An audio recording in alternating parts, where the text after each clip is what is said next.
Dr. Gallegos is a dentist, and as you can see, he has one final amalgam left that he'd like to have replaced by a composite restoration. Amalgam has been in there and serviced very well for many years. It's clear, however, when you look at the distal facial margin that it's open and beginning to leak.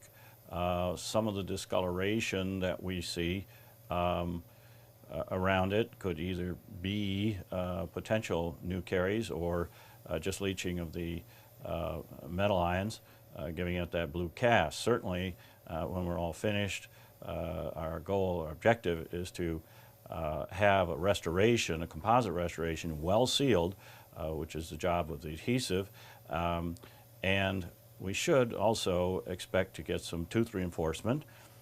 We can remain conservative. If there is any decay or any unsupported enamel seen after the restoration, any potential caries is removed, even though there would be unsupported enamel, the beauty of composite and the adhesion and reinforcement that we get from the adhesive, why we can leave unsupported enamel around and support it with the bonding to the enamel walls. And then finally, which is something very important to most patients, is that we should end up with a naturally looking restoration.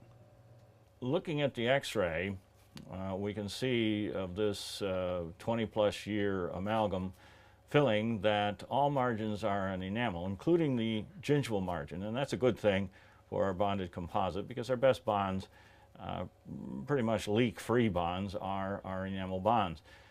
We also notice that there's a good-sized base or liner underneath this amalgam.